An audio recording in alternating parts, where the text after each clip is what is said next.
No, I'll do it. I have notes. So starting off, we have a panel called Resonant Realms, the orchestration of game scores. This is all about unpacking the craft and logistics of orchestrating game music, and it is moderated by the lovely Meena.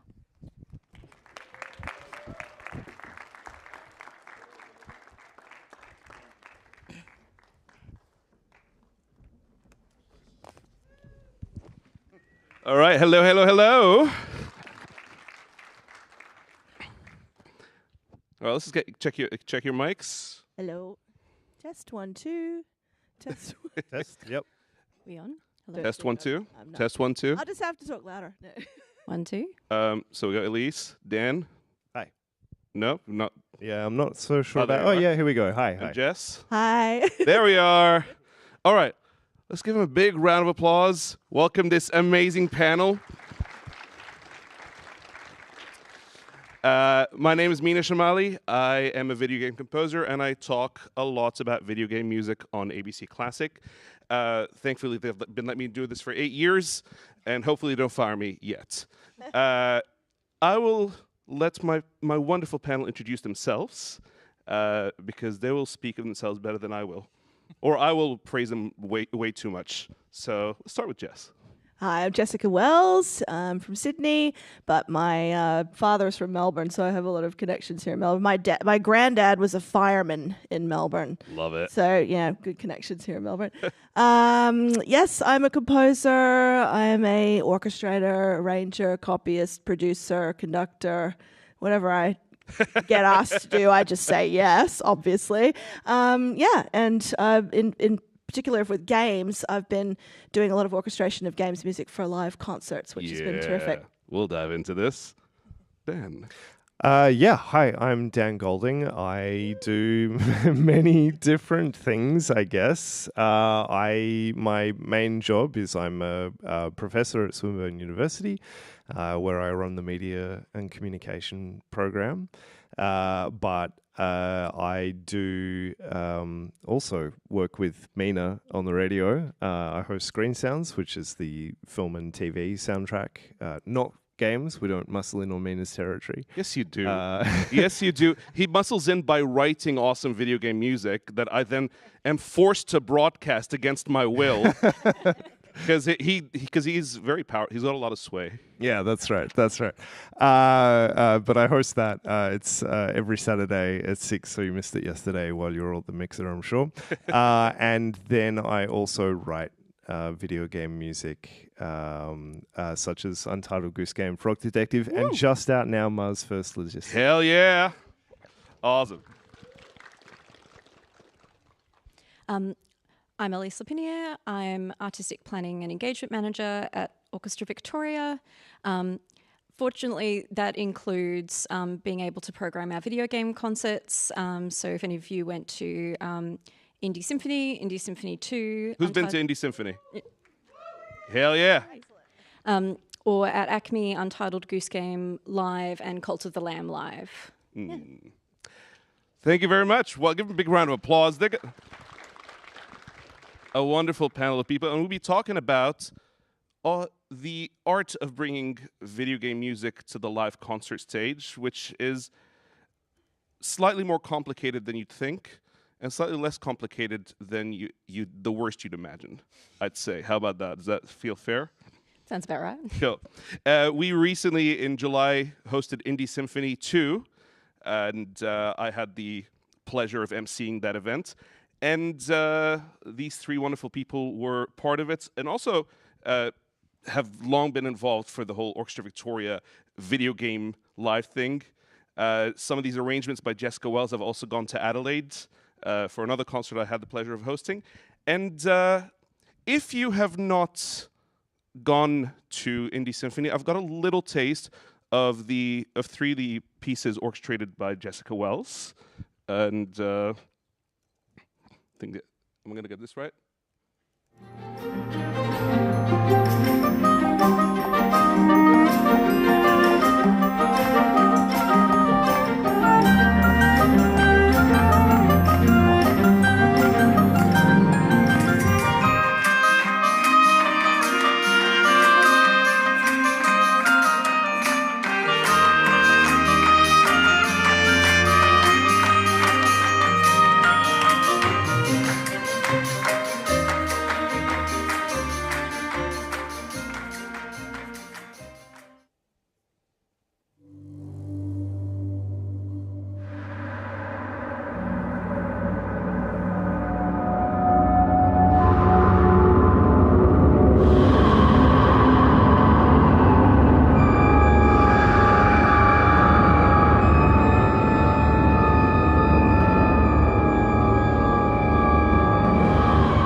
So in case you haven't been to these concerts, hopefully this is enough of a taste of where it starts and where it goes. Which reminds me.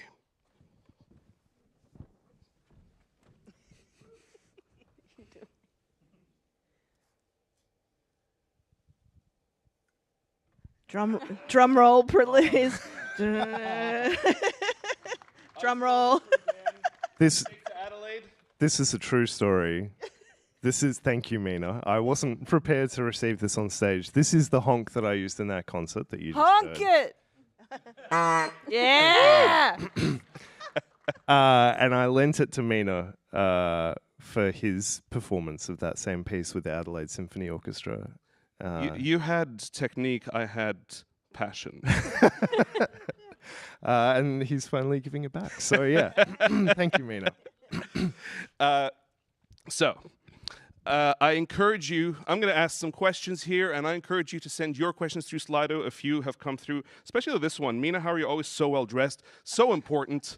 I can't help it, but we'll let the others answer this as well.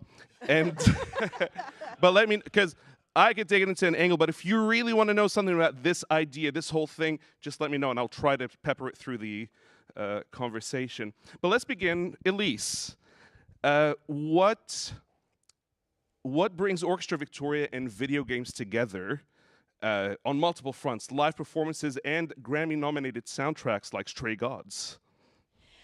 Well, for those of you who don't know, Orchestra Victoria is one of Australia's full-time opera and ballet orchestras. So for over 50 years, they've been accompanying narrative art, mainly on the stage with the Australian Ballet, Opera Australia and Victorian Opera. And when we were really reflecting on what it is that OV does, it is about bringing the emotional narrative and environment to narrative performance. And so it made a lot of sense to us that OV should be doing work in video games, which was being very underserved by the orchestral sector and really suited the particular skill set that they have. And I was very fortunate to be, right place, right time, I think, to be someone who was also very passionate about video games, working at OV at the time. And so we started thinking, what would we do to really showcase video game music? And the two things that came to mind were Untitled Goose Game, because what orchestras like Orchestra Victoria do is when you're accompanying live performers and rotating casts of dancers, for instance, each night, you have to be able to play the music differently to accommodate how high someone jumps, or if someone's feeling particularly invigorated and so they dance faster, the music has to go faster, or maybe they're feeling a bit injured and so you play slower, and make it sound like it was always meant to be that way. So they can really turn on a dime like other orchestras can't. And in Untitled Goose Game, you have a game where the music is also responding to the player. So we thought, how fun would it be if we had a conductor on stage, someone live playing the game, and being able to demonstrate both the magic of how this game is programmed and also the magic of what opera and ballet orchestras do. So ACME were fortunately also into the idea. Dan was fortunately also into the idea. And we did that here. And then the other project that took a bit longer to put together was what would become the first indie symphony, which was essentially inspired by Christopher Larkin's score to Hollow Knight, because it uses many of the same techniques of opera writing, if the word leitmotif means which is basically themes for different characters, which is used extensively throughout opera. But what a great way to kind of join the idea of what Orchestra Victoria has traditionally done, and what I really see as the video games and film as the natural extension of opera and ballet as the narrative art forms for our time. And it makes sense that they're part of that. And then it was actually at a high score in terms of the soundtrack element. A few of our musicians were doing an online panel during the COVID years with you too, Jess, and Austin Wintry, about the recording process, because many of them had recorded on soundtracks. Under the tenure of Cameron Lamb. Yeah. Embarrass him, he's amazing. And, many of them had, you can hear OV musicians on the score to David Hirschfelder's Elizabeth, for instance. So been doing this for a while.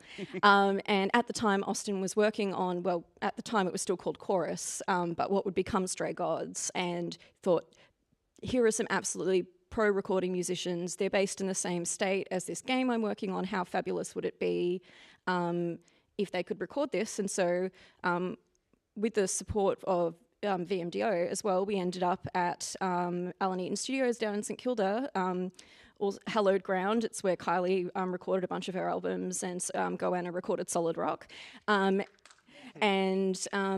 Recorded with Austin over the period of just under a week, the stems for that game. Yes, and it was one of those recording sessions where you and I met. Yes. And established this very wonderful friendship I'm very fortunate to have with you.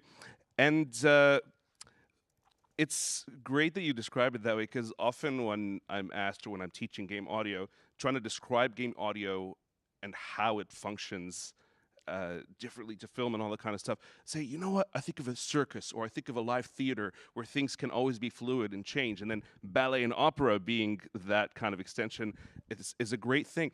And this connection between video game music and the classical sector is very beautifully demonstrated in your score, Dan Golding, to Untitled Goose Game, which also has this weird kind of connection to early cinema, because it's the idea of a silent film with a piano player in the cinema.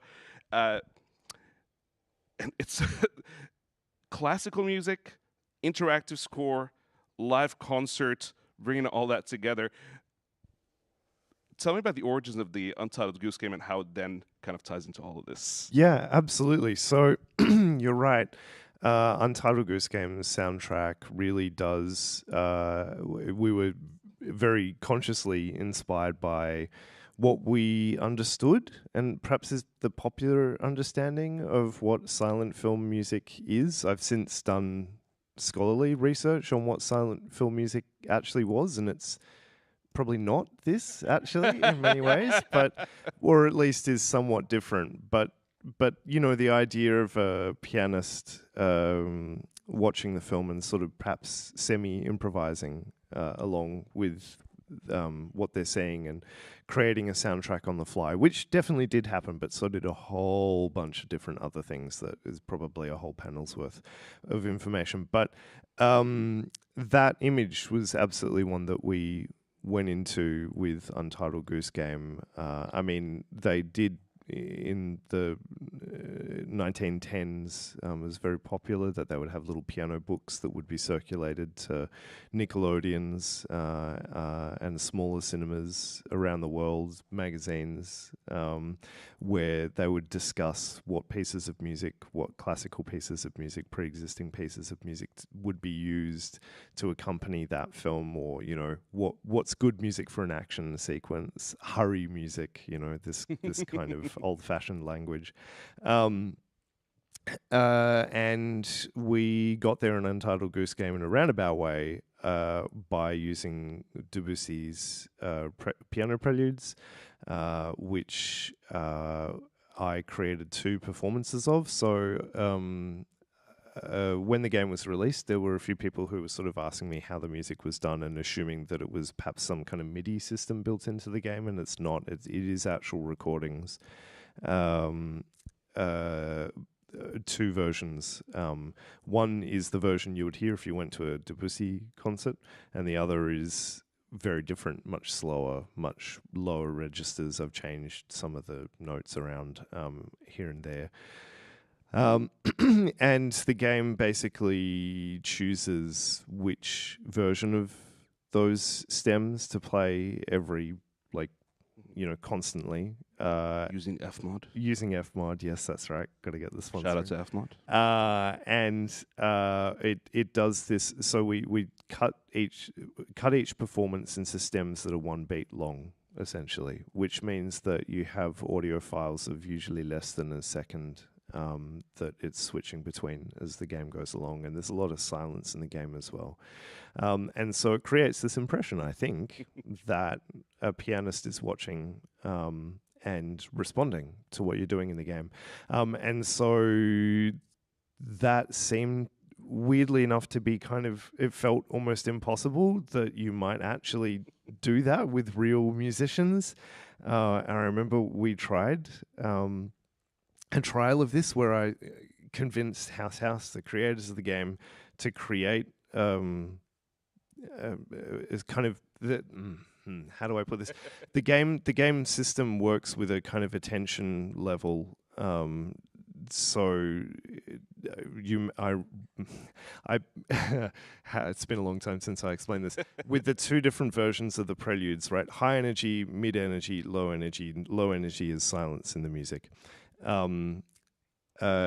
And we got a version of the game where it would kind of give us a heads-up display of when the high-energy music should be playing, when the low-energy or the mid-energy music should be playing, and then when silence would happen.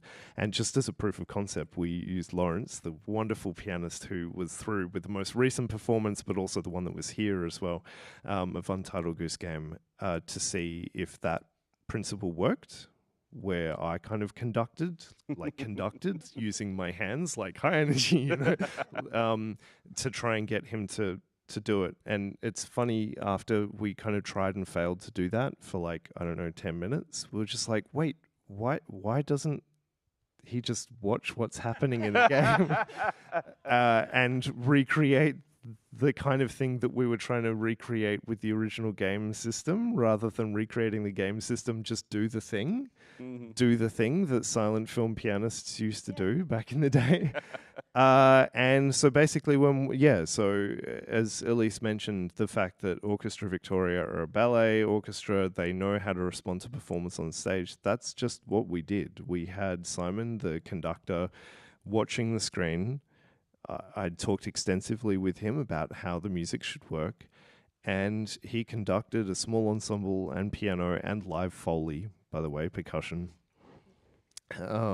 who just responded to what was happening on the screen. And I should say none of this was pre-canned gameplay. We had it set up over there where Jeannie Maxwell, who is a great Acme curator, co-curated Game Worlds downstairs. If you haven't been, you definitely should. Played the game live, and the musicians on stage, through the conductor, live responded to what was happening in gameplay. So kind of amazing that we tried to go to all those technical lengths to recreate something that just actual professional musicians can do. It's amazing. And this most recent performance of the Untitled Goose Game, the Untitled Concerto for Orchestra and the lovely Honk, yes. Orchestrated by you, Jessica Wells. And I say this every time, but if you've watched any Australian film in the last 20, 25 years, Jessica Wells has had her hand in it, either as a composer, as a conductor, as an orchestrator, and you've also conducted and arranged live performances of music from film and ballet and just contemporary classical music. So you are no stranger to a composer bringing you their MIDI files, their stems, their like big ensemble string chords on Symphonia, and saying, hey, can you turn this into this beautiful, intricate orchestration, both for the actual score and for the live stage. Doing that for video games for the live stage, how different was the challenge for you? Well, it's quite similar to film, but there's a little bit more kind of creativity you've got to put into it. Dan sent me the MIDI for the Untitled Concerto for Orchestra and Honk, and it was, the tempos were like, wow. I'm like, how is this going to be done live off the stick? And it was like the tempo map, at the top was like, like this. The problem was that I used the tempo that is in the original game's performance, which is meant to be piano and expressive, and it does not translate. It was wacky. So the first thing I did was, okay, well, we'll get the MIDI in, and it was a lovely orchestration that Dan had already done, like where the flutes, we had all the sounds in that he wanted, which was great. So it was more about just going, how are we going to make this work live? So we added a few extra pauses here and there, or we when you're writing on the score for the musicians, you put the tempo. So I couldn't do like crotchet equals 92, crotchet was 178, crotchet equals 62. Like, it was just, whoa. So it had to be more fluid, with like a accelerando, and decelerando, and, put those things in and some pauses, and then the giant word honk, occasionally, where he had to honk. I actually printed him a part. Yeah. Oh, it was amazing. Just his part was all empty bars with honk, honk. And he printed it out and used it. Not only printed it out, I printed it out and framed it. I have to sign it. No, anyway, it was. So that was the big challenge with that piece, because it was all about tempo. And so that's something I'm really into. It's like tempo is really key for things to sit in the right pocket to create the right mood. The tempo has to be just right. With other works, like the ones that you just played, the Chants of Sonar, often you get a lot of sounds that are kind of elevated that you go, how is that going to work live? I work with a team, Jigsaw Music, and so one of my orchestrators got stuck into that piece, sent it back, and I went, oh, you've put the clapping in the brass players and the wind players. So I think the brass players would do it. And so that was the first version. Like, you can hear chit, chit, chit, chit. They're doing like cool rhythms, and they loved it. They loved doing it. It's hard to ask orchestra players to do other things than play their instrument, like singing or doing, like, it's a little bit like some people will just go, no, not doing that. But I see, I feel like Orchestra Victoria they are ate a it very up. open ensemble. Totally, they ate it up. They were brilliant doing the clapping. They are great like that. It does come up a little bit more often in opera and ballet scores, particularly new work. So there wasn't even a question. It was just, first Put their rehearsal, the instrument, clapping clap. came in Yep. right on point, had been practiced. I think they felt it was like great. a challenge. Who could clap the rhythm better than the next person next to them. Quite possibly. So that was nice to actually having. It's like, oh, how do we deal with these sort of clap sounds and other? And that was very filigree, that score. So it was a lot of detail. There were also some bits of MIDI that just were like, what on earth? Like, what harmony is going on here? And sometimes you have to make a few corrections, because you're thinking, sometimes when you're doing stuff in MIDI, it masks other sound, like when you're layering. So when you put it out on MIDI onto a score and you have it played live, you hear all those things that are hidden in the layering of sounds in the mix. Yeah. So you have to kind of go in it and nitpick all those little weird things And out. this is the value of orchestrators. If you get to work with an orchestrator to fix your music, composers don't get a big ego. When an orchestrator says, you know what, you fucked up, that's okay. But it's true, though, if I can just jump in, because I was so glad to have Jess and your team to work on that piece. Because as you said, I had arranged, like, I chose, the flute's going to play this line. Yes, we're going to insert this weird kind of rumba section, which is not in the original piece. I'm so glad that you picked that section to play, by the way. It's one of my favorite bits of that piece, of that arrangement. But I have no confidence that the notes that I created in my DAW are actually playable by humans. And so to be able to have someone there to ensure that it was legible, that it was performable is so crucial, because otherwise, I would have been sending off parts to an orchestra and just like crossing my fingers that when we get to rehearsal, it's possible. And even then, rehearsal is kind of complicated for this piece. But. And I'll extend this question into when you have to work with a primarily electronic score. Right, like you arranged Celeste for the first Indie Symphony, which is primarily electronic and beautiful, and translated to the orchestra quite brilliantly. But what is the challenge? How do you capture the essence of the work if it's not a one-for-one match? And someone else is also asking about Darkest Dungeons and that thing that sounds like a drill.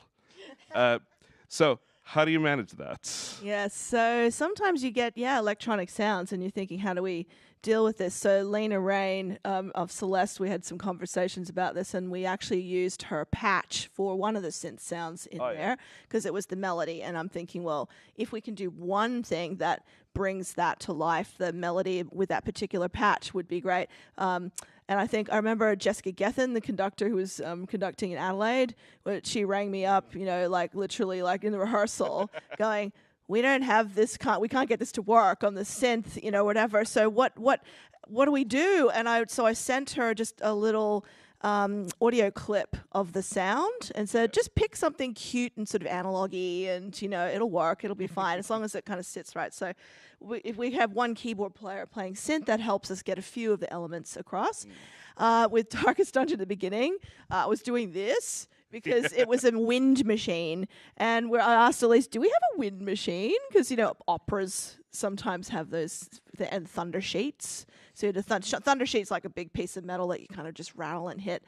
So that was at the beginning because he had all this sort of soundscapey stuff, and so it was someone going the wind machine, and it was kind of funny, but works. Like, it creates this sort of spooky soundscape. And also you heard brass players turning their mouthpiece around the other way and blowing into the instrument to make wind. Yeah. That's a cool, fun thing to do for them to make wind. You can do a cymbal on top of a timpani and roll it with a mallet and then do the pedals. So you go, woo. What's the weirdest thing up you've and had to down. ask So an you can orchestra do weird to do? things to do like that, yeah. What's the weirdest thing you've had to ask an orchestra to do?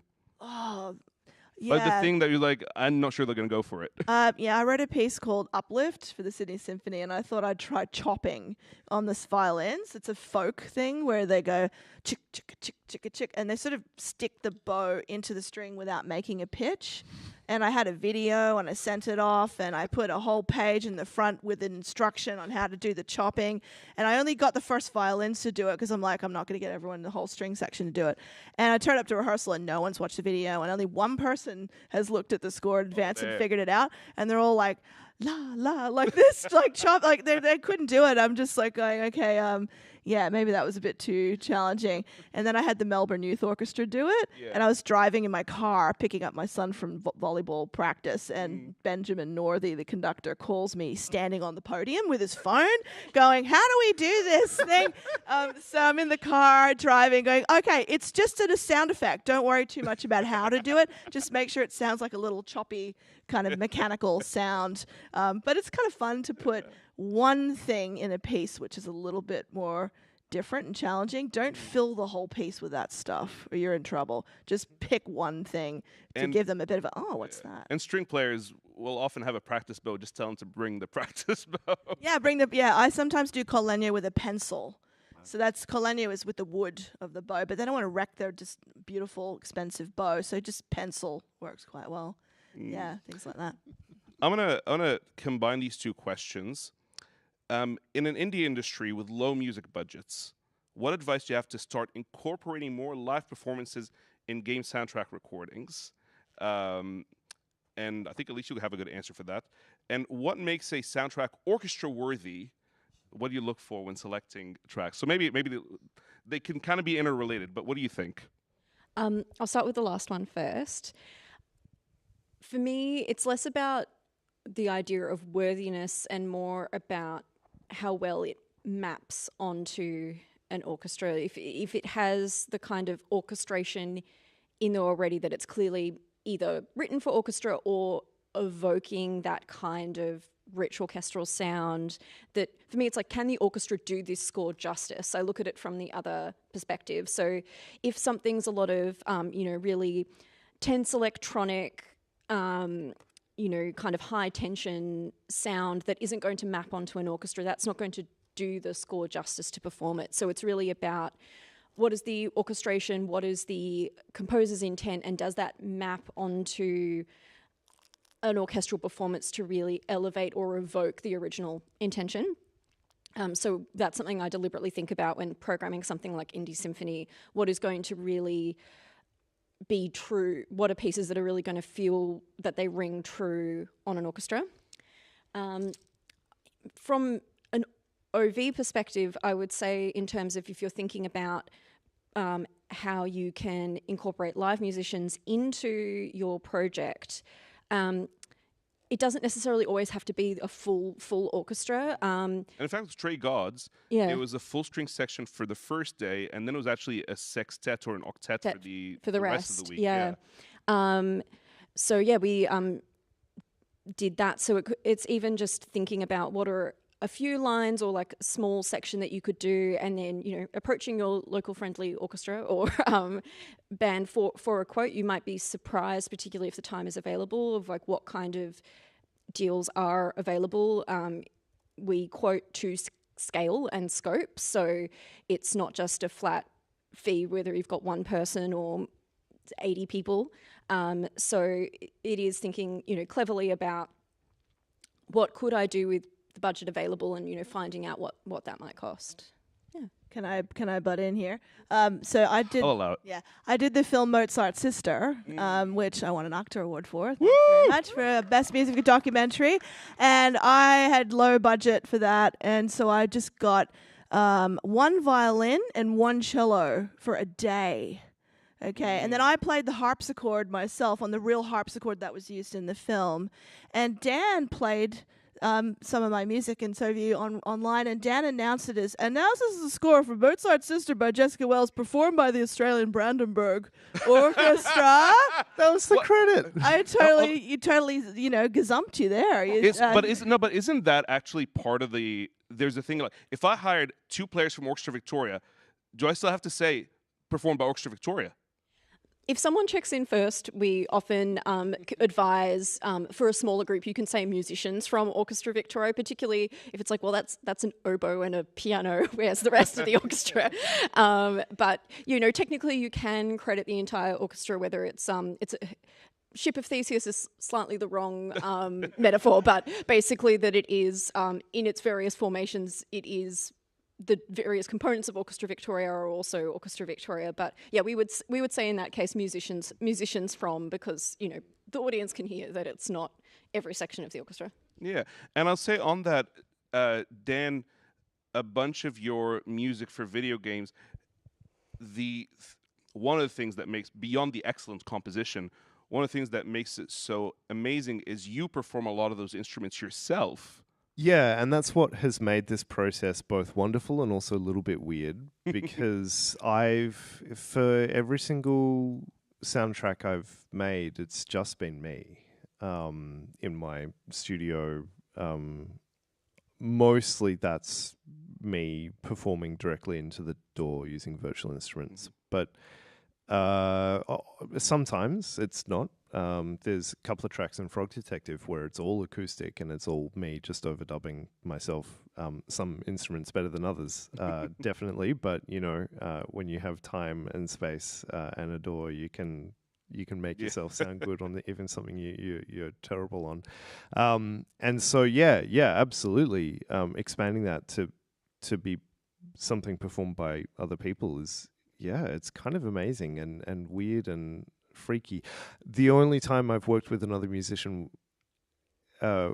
it's weird to describe that, is Grace, who made Frog Detective, because she sings a song in the game, and that's literally the only time where I've had to create music for somebody else to perform. Is that the most popular track on your the most popular play on your score? Yeah, I think so, for Frog Detective, certainly for Frog Detective 3. And with it's great. It's such a funny track, and she sang it really, really well. She's not a professional singer, but I think it's a great performance. So, and I remember when you were bringing the benchmark for game music in Australia, and one of the things I was in that report saying is, here in Australia we have a lot of great scores, but not enough that are live. And I think like the few that kind of are elevated are not elevated because someone's a better composer, although they could be, I don't know, but it's like there is a live performance, there's a human performance, which I think even today in 2025 is more important than ever. Yeah, I mean, I think it's also because, that's true, and maybe I should give a little bit of context for what you said with the benchmark. So a couple of years ago, we did the Music and Games Australia Benchmark 2023 report, which was basically the first study commissioned by what is now Creative Australia, and by Kirsty, who's I think in the room, who is now at the VMDO, is the first benchmark study of who makes music under what circumstances for video games in Australia. So age, demographics, but also technology, IP, all of these things. The report is still out there. It's free, and we did a keynote launching it at High Score 2 years ago. Definitely look that up if any of that sounds interesting. It's a great video. I literally used it as an entire lecture in my game audio class one day. You're welcome. Yeah, Adrian, you remember that? Yep. Yes, you're absolutely right, Meena, that very few people use live recording as part of their process in whatever circumstances that is in Australia. And I think it's also because not only do you have to prepare the music for musicians, you have to hire the musicians, you have to work with them, you have to create studio access and time or pay for it. But then also, to some degree, the stems are kind of more difficult to work with on the other end or to edit, depending on how you're incorporating that into the game. But it's more worth it. None of this is to say don't do it, but that there are multiple steps involved. And I guess that's part of this panel, right, is to demystify some of those steps, because once you can build them into your workflow, then I think you can create just so much more lively music at the other end. I interviewed Olivier de Rivière a few months ago, composer of Plague Tale Requiem, Remember Me, Get Even, all these things. And he was talking once about, he loves to talk about interactive music and getting all that amount of control. But he's like, yeah, but for one of these soundtracks, I recorded the whole orchestra in one room. I'm like, really? Like, you want all that control and you record the orchestra. That makes it so much harder to control in real time how you're doing this. But, you know, it does make a difference to the performance. And do you find that that's true, Elise, with Orchestra Victoria, always being together and always performing together? When you bring into the recording studio, playing together, with that, does that kind of cohesion come through? I think it does. Like, you always have to balance it with the needs of a recording. But certainly, you know, we're working on a recording right now, actually, where they do want the room sound, and you get that sense that it is live and immediate, and that there is the resonance between sections, which you're always trying to balance with, you know, if you're trying to control the levels of the brass, for instance, and you've got the trumpets also being picked up by the clarinet's microphone, that makes it very hard to then, if you're trying to give more clarinet, you're then also then giving more brass, even if you're trying to turn their levels down.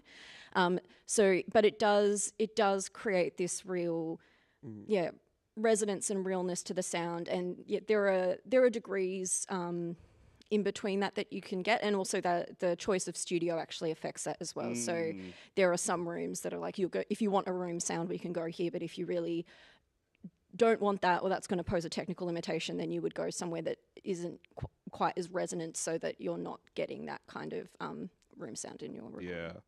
Yeah. Just to a previous point, there's a beautiful question here. With the nature of session musicians needing to recreate how VSTs sound, how can we bring more rubato and personality and performance into recordings with a click? Which you touched on with the tempo mapping, but also, I think if I'll offer one thing, also, because you're thinking about the other way around, but it can work both ways. Like with VSTs, you're trying to recreate real musicians, and vice versa. But you did touch on it. I don't know if there's more to that question. Why do you need a click? I mean, I guess it's worth thinking about that, though, in a serious way, right? And there are obviously some circumstances where, of course, you need a click, but the click is often driven by the fact that music is brought in at a certain point in the project, that you are creating music to something that is fixed in time, right? And so maybe, again, thinking about ways that music can be done earlier in a project. I mean, that's not necessarily always up to the composer. But, you know, click creates click sound. I think the thing is the hybrid score, which I do all the time. So we don't have budget for everything. And I'm talking about Hollywood movies that I'm, recording. You will find these days we'll have orchestra in the room all together. We will not have harp, piano, percussion instruments. They will be in the samples, right? So we have all the samples synths all sitting in the prelays, and then we're recording the orchestra, and we'll rehearse together to get the balance and the vibe and the right performance, and then we will stripe. So we will do strings on their own, and then the strings will play Sudoku while the brass players do their bit. So they can get the control, but it takes longer. So, for example, I've been in Librarian on Mortal Kombat 1 and 2, and various other movies, and they're so slow. Like we'll get like 8 minutes of music in a 3-hour call. Whereas normally for Australian projects, I'm like cracking my whip, just going, come on, another take. Okay, that take will do. Let's just do the half of that take. And Close we'll enough, move on. do as fast as we can to get what we need, because our budgets are not able to do that. So there's a huge difference between the people with money and the people without. But we'll get as much as we can. But the click allows us to line up all the prelays and samples in the same session, so you mix it all together after. What I'll offer here is that prime orchestras like Orchestra Victoria regularly will play things, sight read it firsthand without ever seeing the music in a recording session or in a rehearsal. How many rehearsals do we get for an indie symphony, Elise? We had 3 orchestra alones, 1 Sitzprobe with the choir, and a general rehearsal, which is basically like on stage your dress rehearsal. That's primarily there to make sure that all the tech runs correctly and everything is sitting well in the room. And I think the idea of, okay, this take will do, like you're saying this take will do, but to most people, this is top level stuff, top level sight reading performance. And that's what... Don't have a rehearsal. Yeah, exactly. We didn't for Stray Gods. Sorry? Yeah. We didn't for Stray Gods. It was and that's just the normal way. It was like first, okay, everyone, click came in, recording was live, played the first stem, and then off we went. Can I also just quickly say as well, I think that's one of the reasons why working with an established orchestra rather than a scratch orchestra of session musicians does make a difference. So people who regularly play with each other, who understand that whoever on trumpet tends to blare across. So in this section, I gotta, that's musicians who know each other. I do think it makes a difference. You can hear that in film soundtracks today as well. I mean, if you want the biggest and most popular examples, go back to the original Star Wars recordings of the original trilogy from the 70s and early 80s, which were the London Symphony Orchestra. Wait, did Dan Golding just mention Star Wars? I just, look, we got about 18 minutes to go. I thought we'd have to get there. But, comparing to the sequel trilogy, the Disney era ones, which is a scratch orchestra in Los Angeles, not the LSO, and the sound, I think there is a difference in sound. Oh, definitely. Absolutely. If I can add on that, it's and for those of you who've played in orchestras before, I know you will understand this. The playing in an orchestra is a huge amount of non-verbal communication, and when you have orchestras that this is their full-time job, but they've played together for the longest-serving member of Orchestra Victoria was there for 45 years. You really deeply understand each other as musicians. They understand all of the non-verbal cues and how each other play, and can really lock in to become basically a hive mind. And it's really something special, and it means you're starting from so many steps ahead when you first step into that space. And also as professionals who have studied to a postgraduate level on their instrument and have honed their profession, when they receive music for the first time, it's already so many steps ahead because they're constantly match fit. They have all of this underlying practice and knowledge that means when they're looking at the charts, it's not kind of slowly building up the proficiency or learning how to play those notes. It's just you've had these years and years of training and practice and profession that you can so quickly just be on top of them and elicit exactly what is required of you on the page. Yeah. I'll follow this up with this wonderful question. Can you offer, Elise, a little more about the process of getting buy-in from Orchestra Victoria for game music events? Was it different selling it to the management versus selling it to the orchestra? And I think you already mentioned it was management that came to you. Yeah, so it was fortunate in that sense that our CEO at the time was familiar with games, and so she wasn't a player herself, but her children were, and was aware of the industry and recording more generally, and was particularly interested there.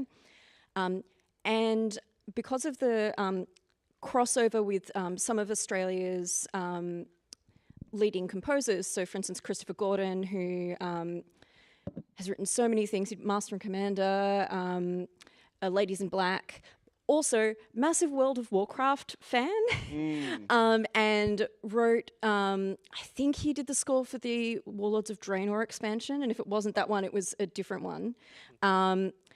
Was friends with our artistic director at the time, which also really helped. So we had the buy-in there.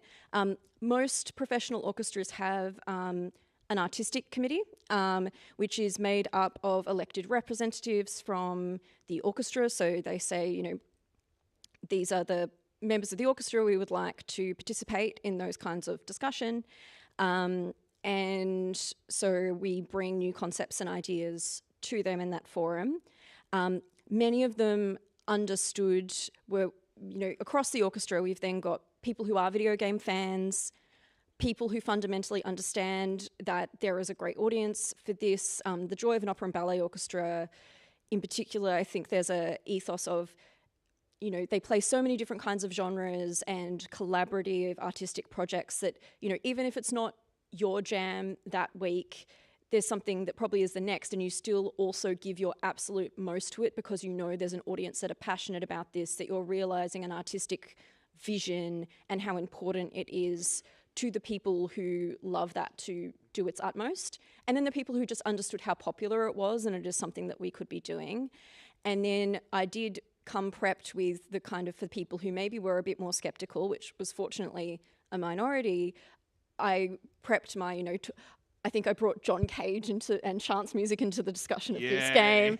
I was talking about Leitmotiv and Hollow Knight, and about how there was, you know, came armed with my little like artistic Cliff's notes of like how this actually is an extension of established compositional practice. And then in rehearsal, you know, it all flowed very quickly. I remember when we were doing the early Goose Game tech rehearsals where Ginny was there and we were testing this whole gameplay thing would work. And people absolutely cracking up who'd never seen the game before just were so charmed by it. One of the players did think the player was the farmer for about half an hour. And then, yeah, so, and then, you know, musicians who were really not into video games, then by show 3 were bringing in their kids because they thought it was absolutely hilarious. And yeah, I'm very grateful that people had at least an open mind, and yeah, how much fun everyone has on the shows. And yeah, fortunately, I think with Orchestra Victoria, there's such a fantastic group and culture that I know I'm also, I'm very grateful to them, and also very fortunate that, you know, and I have wonderful colleagues all over the industry here and around the world, but I know that as a culture that I had an easier time pitching this than maybe other people would have had if there's an orchestra who are a bit more kind of focused in the kind of music that they play, that it can be a bit more controversial to introduce something new, but we're always doing something new and always collaborating, so that was already a bit more of a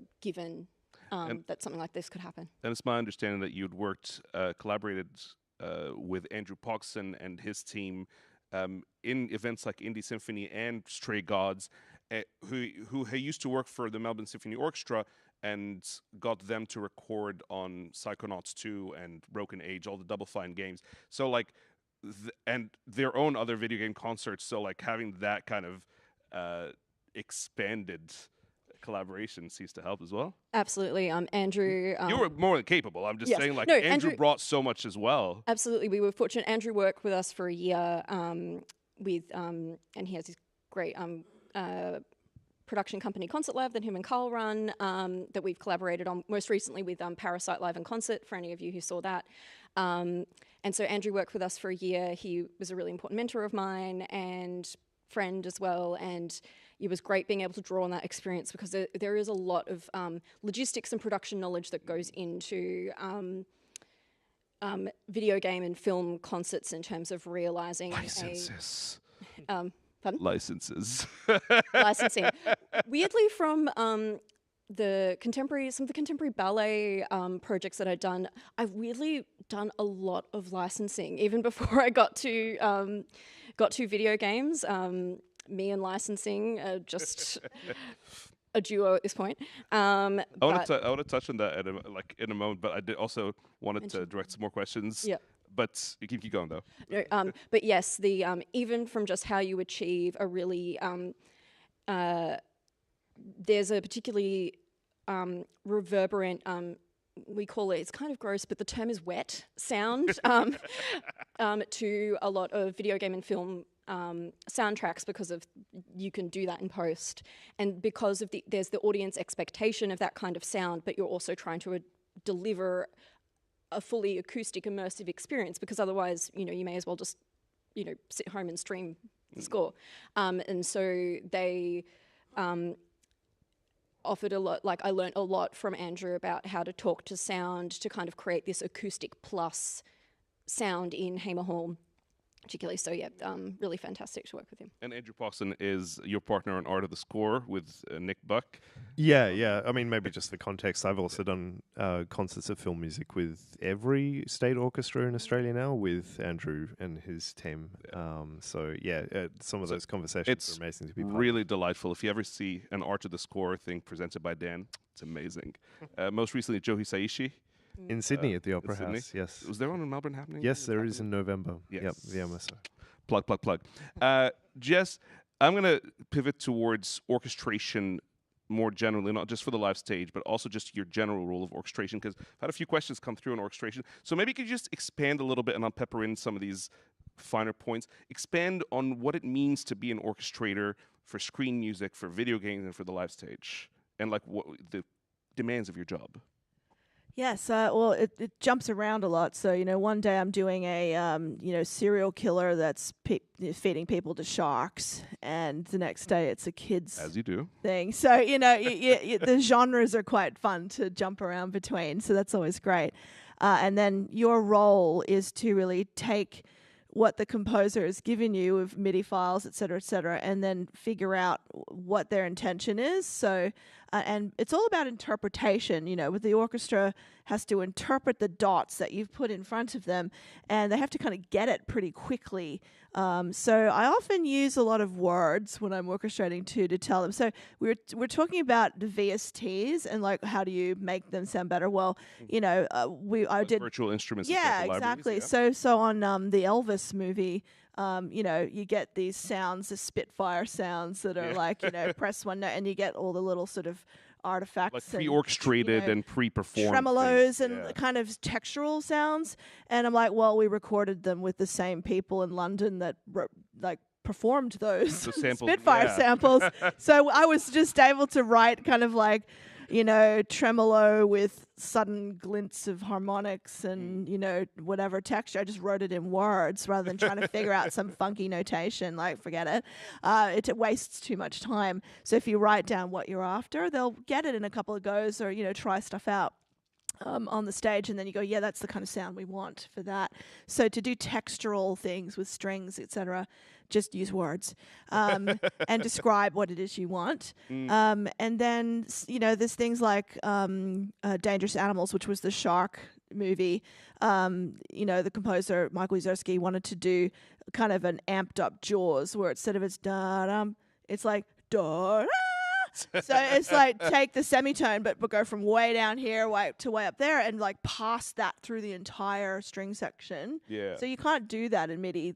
So I had to figure out how to do that rhythmically. Came up great. You mentioned seeing the MIDI and then, or like hearing the MIDI and knowing that it won't translate. Yeah. How can you tell just by looking in the MIDI what harmonies won't work live? That is interesting. Yeah, sometimes you get it into the score. I see better when I'm looking at notes than I am. Also, you convert it from orchestral notes from MIDI. I'll get people to clean it up and get it into score so I can see, and then I'll look at it and go, yeah, the voice leading's not great there, or we can enhance this chord.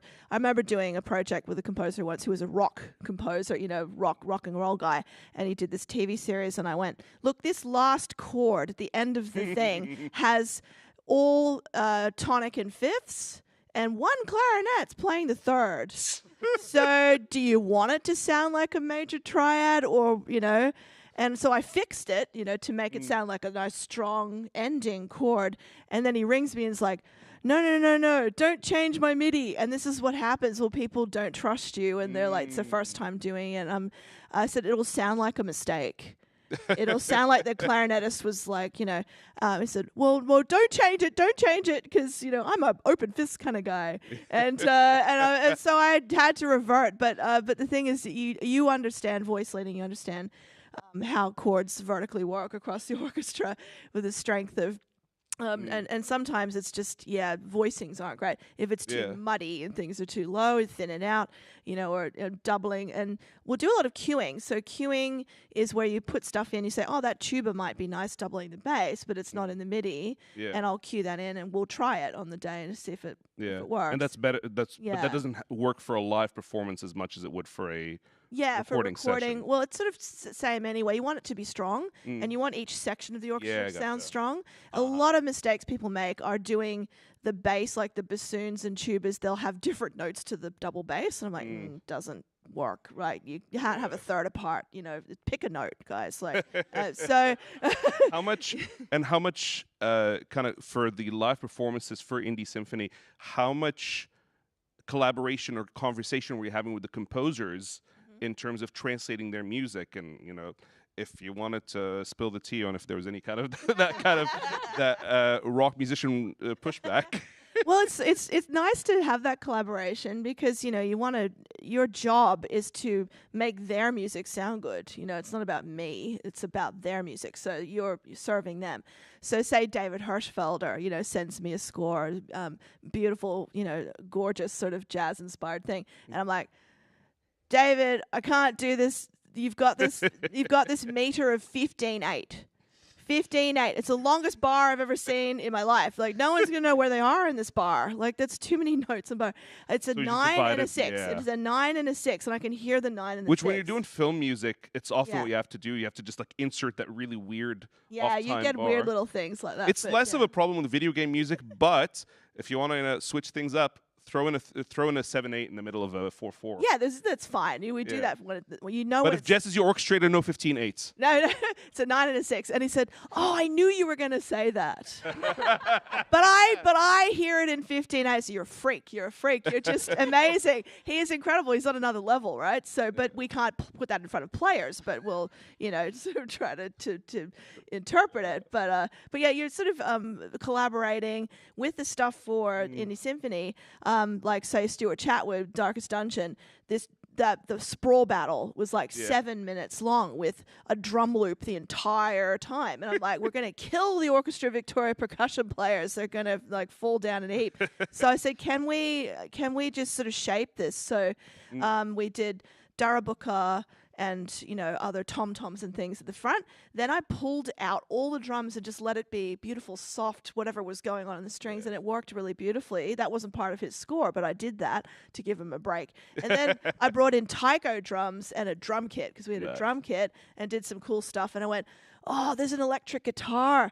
And so I called Elise and went, there's an electric guitar in the show. And she's like, they're only playing one song, so it'd be awesome to have them in another piece.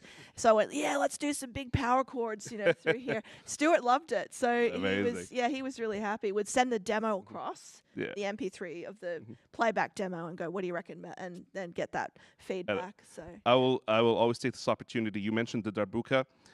Since I have a captive audience, in Lebanese Arabic, derbekke. Derbekke, all right? Darbuka, Dirbekke. So Arabuka. Thank you for enduring my pretentious wankery. Final question, which maybe I'm going to combine two questions. Do you think there is enough interest in Australia to have a dedicated video game and maybe other pop culture orchestra? And there was another question here. Have you found that film and game music concerts bring younger people into concerts of classical canon repertoire? Or are they, for now, separate sectors? I think Orchestra Victoria are the new games music orchestra. They've cracked it. Because the audience turning up were amazing, Yeah, I feel like the way that I would reposition that question is that there is definitely demand for that to be part of the regular programming of the full-time orchestras in this country and more globally, that that orchestral programming, you need to look at it at the lens of like what the diversity of what you're programming, including continuing to program contemporary music. And that just doesn't mean contemporary art music, Western art music. It is including video game music, film music. They are the opera and ballet of their time. And, no one bats an eye at a, Stravinsky ballet concert where you're playing Firebird and Rite of Spring.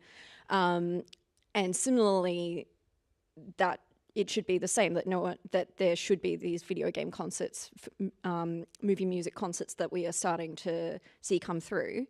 And then similarly to how you see different audiences turn up to, a Beethoven festival versus, we're doing a contemporary ballet triple bill that's wrapping today, I think, with the Australian Ballet Prism, which has Philip Glass and a new reworking of the Goldberg variations, and that's a different audience again to who'll turn up to Sleeping Beauty or the Nutcracker.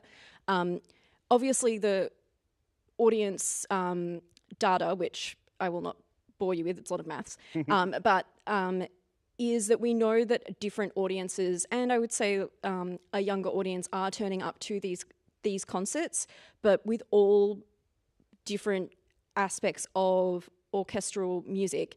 You don't expect that because someone turned up to your Vivaldi concert that they're necessarily going to come to your Stravinsky concert or your video game concert, and the reverse applies.